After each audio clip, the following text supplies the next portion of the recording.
selamat sore Mbak. Waalaikumsalam, selamat sore. Perkenalkan, nama saya Nurse Anit yang bertugas pada sore kali ini. Sebelumnya boleh tahu terlebih dahulu nama Mbaknya siapa ya?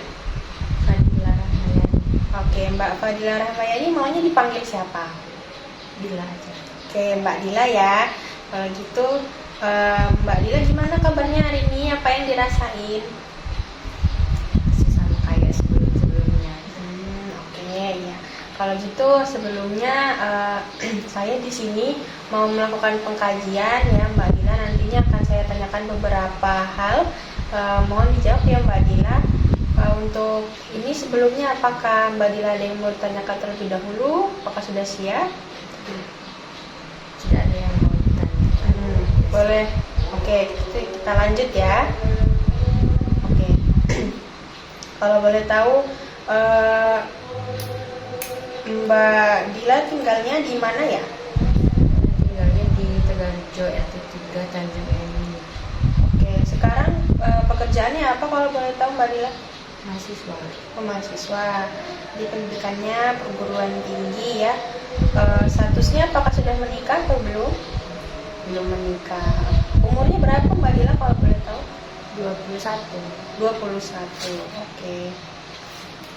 Nah, kalau boleh tahu Mbak Dila kesini sama siapa? Sama ibu saya, Oh, ibunya siapa namanya Mbak Dila? Yuli Semayani. Oke, Yuli Semayani ya. Oke. Setelahnya saya boleh minta tolong diceritain nggak Mbak Dila keluhannya apa nih kira-kira kok bisa sampai ingin berobat ke rumah sakit?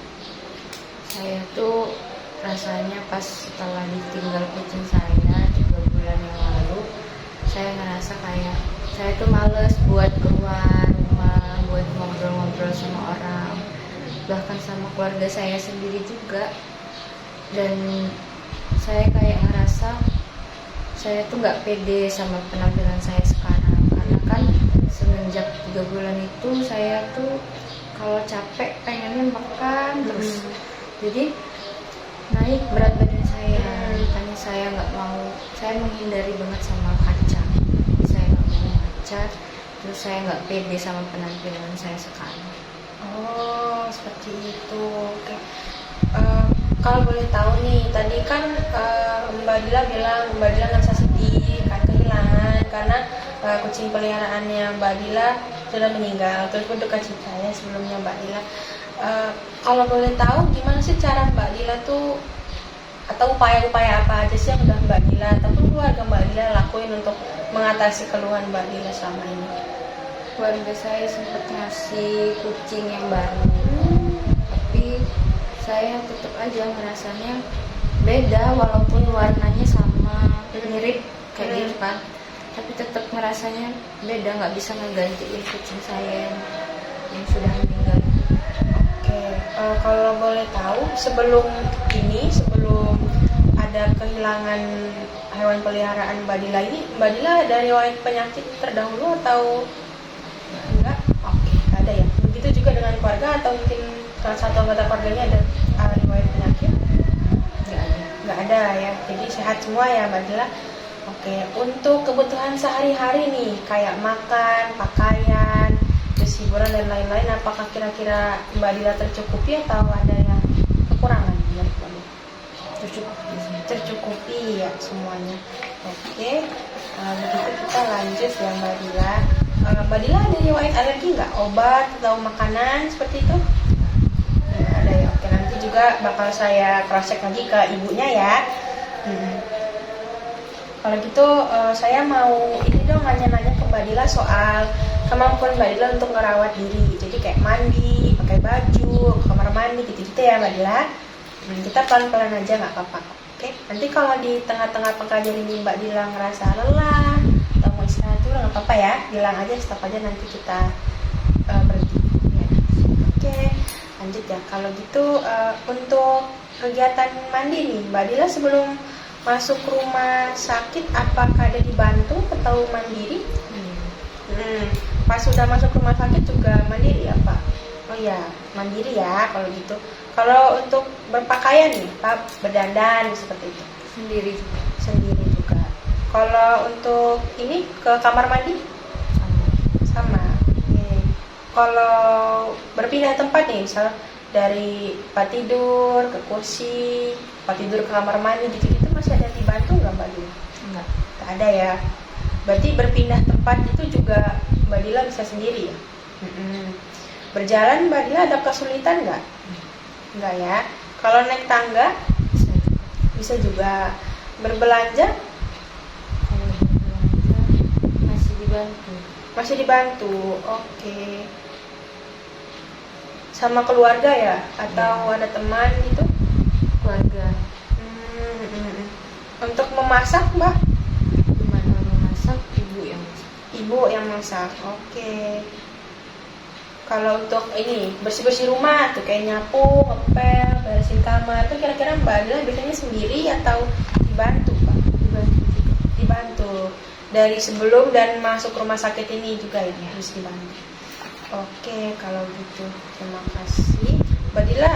Kalau misalnya jalan nih, misal mau ke taman di sini atau mau kamar mandi atau mau keluar sama ibunya, ada alat bantu nggak? Ya, ada. Gak ada ya. Oke, kalau gitu selanjutnya aku mau nanya nih, Mbak Dila mandi berapa kali sehari kalau di rumah ya? 1 kali. 1 kali. Kalau gosok giginya? 2 kali. 2 kali. Ya. Kalau keramas Mbak Dila? Keramas paling seminggu 3 kali. Seminggu 3 kali ya. Kalau potong kuku di rumah? 1 kali lah seminggu. 1 kali seminggu. Kalau di rumah sakit nih Mbak Dila, kan pastinya mungkin ada perubahan ya Mbak Dila kalau di rumah sakit sama yang di rumah nih. Kalau untuk yang mandi nih kita satu-satu dulu aja. Jadi 2 kali 2 sehari. kali sehari. Kalau gosok gigi Mbak Dila? 3 kali. 3 kali. Kalau keramas? Keramas seminggu bisa 4 kali. 4 kali seminggu. Kalau untuk potong kukunya? Sama masih 1 minggu sekali. Oke, kalau gitu jadi di rumah sama di rumah sakit ini ada perubahan ya Mbak Dila, frekuensinya lebih banyak ya. Harapannya yang di rumah sakit ini Mbak Dila masih terfasilitasi gitu ya, terurus gitu kan. Untuk nih aktivitas sehari-hari, Mbak Dila kan tadi bilang Mbak Dila suka ngerasa capek gitu kan, sedih gitu ya, karena Mbak Dila masih merasa kehilangan hewan peliharaan Mbak Dila nih. Kalau boleh tahu keseharian Mbak Dila itu gimana sih kalau di rumah? Kalau selama ditinggal kucing saya ini ya, saya lebih banyak di rumah aja sih, di kamar. Terus kalau misalnya itu tadi saya ngerasa sedih kayak kepikiran kucing saya tuh, saya pasti makan cemilan banyak banget. Dan itu tuh kalau ketahuan sama ibu saya dimarahin. Jadi saya ngumpetin cemilan itu tadi supaya ibu saya nggak tahu kalau saya masih makan. Iya. Walaupun kadang tuh sehari bisa saya makannya dalam jumlah yang banyak.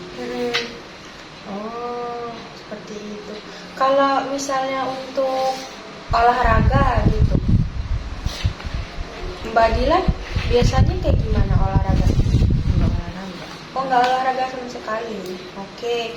Kalau untuk rekreasi gitu, Mbak Dila nih healingnya kayak gimana sih? Menghibur dirinya kayak gimana sih? Saya mau tahu dong. Paling saya cuma buka sosmed, Buka sosmed. TikTok. Sekarang juga lagi musim ya TikTok, kayaknya semua orang nonton tiap hari, punya aplikasinya. Oke, kalau gitu untuk istirahat nih atau pola tidurnya Mbak Dila nih ya, saya mau tahu kalau misalnya di rumah biasanya tuh tidurnya jam berapa aja? Kalau siang dulu deh. Sampai siang paling dari jam 2 siang sampai kadang-kadang sih jam 4. Kalau malam? Kalau malam di rumah tuh bisa jam 12. Agak malam ya Mbak Dila ya, tidurnya lumayan telat ya. Kalau di rumah sakit nih, biasanya tidur tidur siangnya jam berapa Mbak Dila?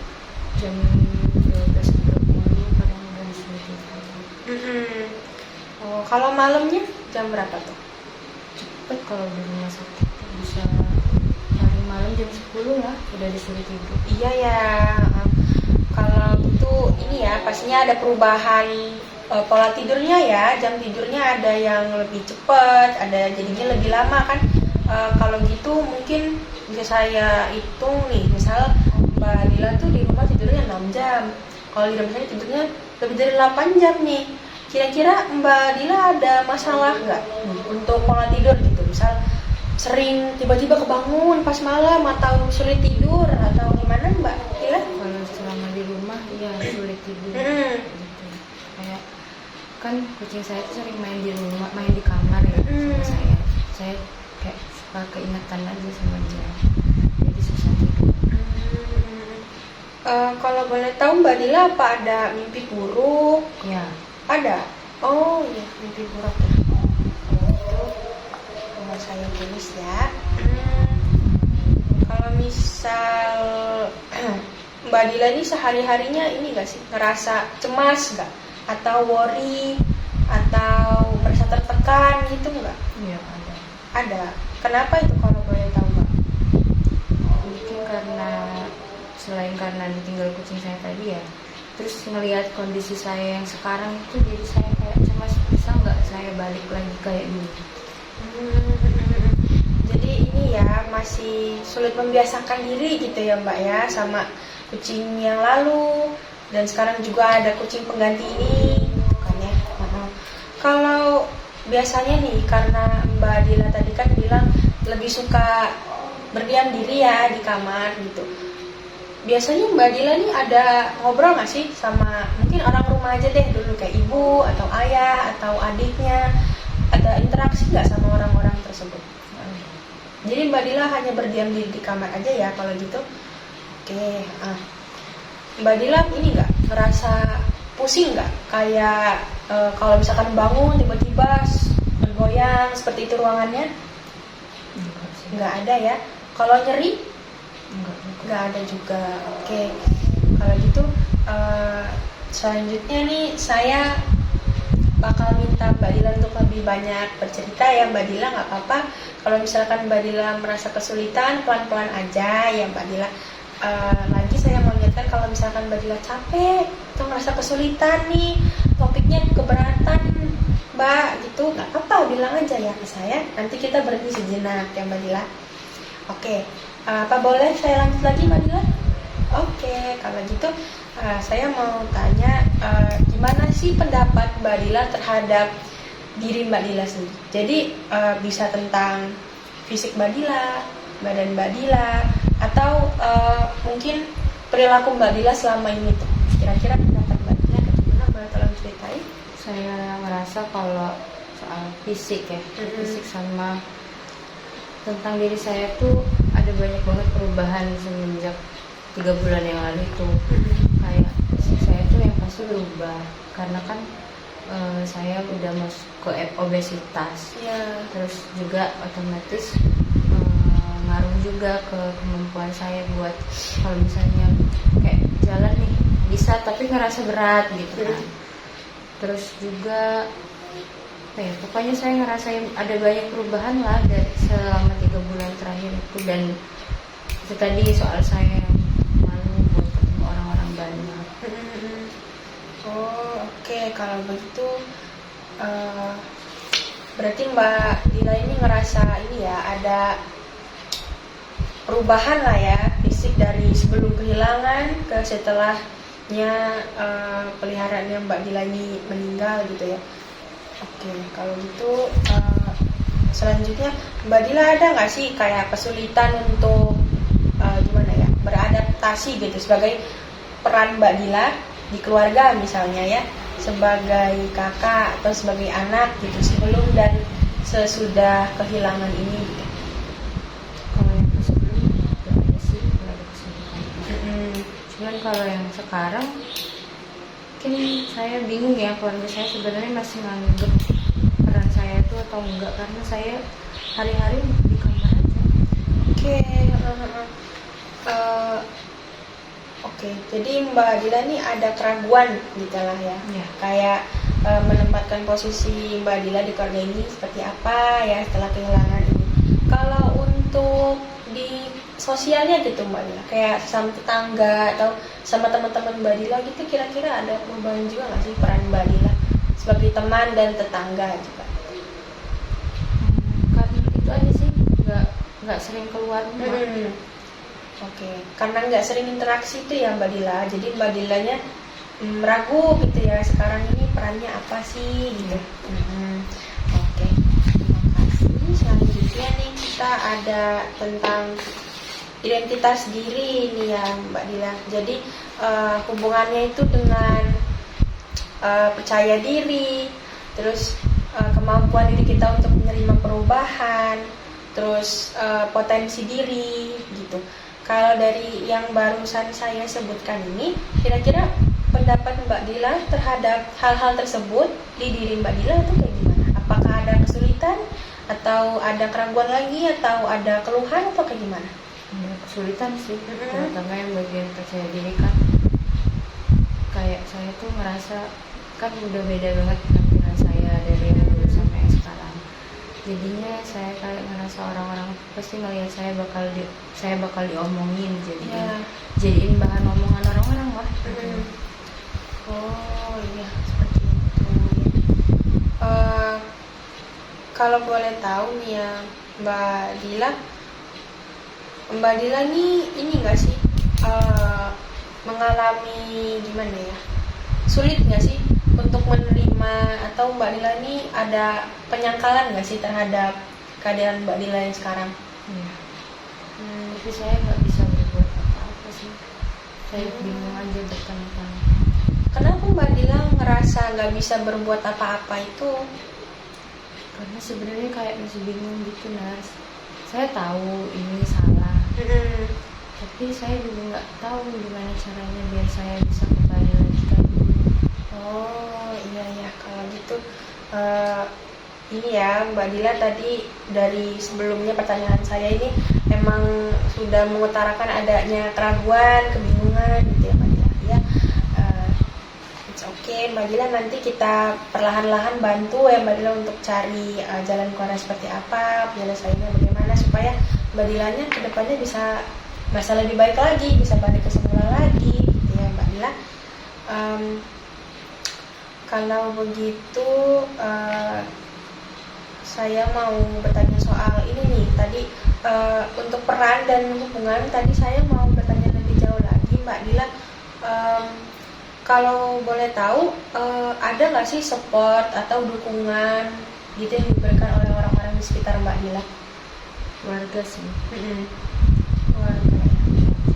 Oh iya, tadi Mbak Dila bilang keluarganya sudah ini ya, ngasih kucing baru ya Mbak Dila. Kalau gitu, kalau untuk yang lain Mbak Dila, kayak tetangga, teman, pasangan, apakah ada? Oke, ada ya kalau gitu. Nah ini selanjutnya, kalau Mbak Dila masih bisa ingat nih nggak apa-apa. Kalau misalnya Mbak Dila lupa juga it's okay, nanti kita cari lagi informasinya bareng-bareng ya Mbak Dila. Untuk menstruasi terakhir Mbak Dila tanggal berapa ya kalau boleh tahu? Akhir Agustus ya, kayaknya tanggal 29 Agustus ya. Kalau misalnya diingat-ingat lagi nih Mbak Dila, kira-kira ada nggak masalah terkait menstruasinya Mbak Dila? Kayak misal nyerinya tuh sakit banget jadinya Mbak Dila susah beraktivitas? Nggak ada. Kalau untuk siklus menstruasinya apakah ada perpanjangan atau perpendekan seperti itu Mbak? Manjang ya dia. Mbak Dila ada ini nggak aplikasi untuk nge-track siklus ini? Oke. Kalau Mbak Dila berkenan nanti apakah boleh kita lihat aplikasinya Mbak Dila? Oke ya, nanti untuk kita analisis lagi nih Mbak Dila. Kalau misalkan ada siklus menstruasi kepanjangan itu biasanya ada pengaruhnya dari stres juga Mbak Dila. Kalau boleh tahu Mbak Dila, apakah pernah pemeriksaan pap smear? Enggak ya. Boleh tahu apakah Mbak Dila ini sering melakukan sadari itu ini Mbak, pemeriksaan payudara sendiri gitu untuk memeriksa apakah ada benjolan itu? Enggak ya. Oke. Berarti Mbak Dila ini juga nggak ada ini ya masalah seksual. Oke, nggak ada. Berarti untuk masalah STD atau sexually transmitted disease, penyakit menular seksual seperti gonori, sifilis, chlamydia gitu, Mbak Dila nggak ada ya. Oke, kalau boleh tahu Mbak Dila di rumah sakit ini pakai asuransi atau BPJS atau ada penanggungnya? BPJS. Oke, BPJS ya. Jadi nggak ada masalah ya Mbak untuk perawatan biayanya sejauh ini. Oke, kalau gitu boleh nggak sih saya tahu fokusnya Mbak Dila nih, tujuannya Mbak Dila nih apa sih kira-kira untuk perawatan rumah sakit yang sekarang? Pengen balik kayak dulu lagi aja, pengen sudah sembuh terus bisa ngejalanin aktivitas sehari-hari kayak biasa. Oke, jadi nantinya tujuan tersebut, harapan Mbak Dila tersebut bakal saya masukin ya Mbak Dila, akan saya ikut sertakan di rencana keperawatan yang dipakai nantinya untuk merawat Mbak Dila. Kalau gitu kan sekarang Mbak Dila nih lagi dirawat nih di rumah sakit, pastinya beda ya Mbak lingkungannya sama yang di rumah. Dimana kalau di rumah biasanya kan Mbak Dila berdiam diri nih di kamar, kalau sekarang kan di rumah sakit banyak orang-orangnya, ada saya, ada teman-teman pasien yang lainnya gitu kan, ada juga teman-teman nurse lainnya nih. Kira-kira gimana sih Mbak Dila beradaptasi, membiasakan diri sama lingkungan sekarang? Apakah ada masalah? Kira-kira ada keluhan? Awal-awal waktu masuk tuh emang agak susah ya, karena kan kayak tidur tuh saya tuh harus di tempat yang memang udah saya kenal gitu. Iya. Tapi kayaknya itu cuma 1-2 hari pertama aja, sekarang udah nggak ada keluhan lagi. Jadi sempat ini ya Mbak Dila ada masalah dengan lingkungan yang kurang familiar gitu ya Mbak Dila, jadi sulit tidur gitu. Oke, kalau gitu yang terakhir banget nih Mbak Dila, Mbak Dila ini nggak rutin melakukan ibadah kah? Ikut pelaksanaan ibadah gitu? Rutin ya Mbak Dila. Oke. Untuk sejauh ini pantangan agama sih sepertinya tidak ada ya Mbak Dila. Dari Mbak Dila sendiri, dari keluarga tuh belum ada yang disampaikan ke saya. Pun kalau misalkan nanti ke depannya ada, jangan ragu ya Mbak kalau misalkan mau disampaikan ke saya, misal mau diingetin untuk sholat 5 waktunya atau mau disediain tempatnya gitu, it's okay, nggak apa-apa Mbak Dila, langsung bilang ke saya aja. Oke, terima kasih banyak ya Mbak Dila untuk kesediaan waktunya menjawab pertanyaan saya yang pastinya tidak sedikit ya Mbak Dila. Terima kasih banyak untuk kooperasinya. Apakah sejauh ini ada yang mau ditanyakan Mbak Dila? Kalau udah setelah saya tanya-tanya ini gimana Mbak Dila perasaannya? Masih sama sih. Masih sama ya, it's okay, nggak apa-apa. Nantinya hasil pekajian ini juga tadi harapan dan tujuan Mbak Dila terhadap perawatan di rumah sakit ini akan kami pertimbangkan ya Mbak Dila. Oke, terima kasih banyak ya Mbak Dila. Nanti setelahnya akan Mbak Dila akan saya datangin lagi nih, saya visit lagi di jam 7 malam ya Mbak Dila untuk melakukan intervensi perawatan kita yang pertama ya Mbak Dila. Oke, untuk itu mungkin saya pamit diri saja. Terima kasih atas kerjasamanya ya Mbak Dila. Saya doakan Mbak Dila cepat pulih. Assalamualaikum, selamat sore Mbak Dila. Salam, terima kasih Mas. Iya, sama-sama.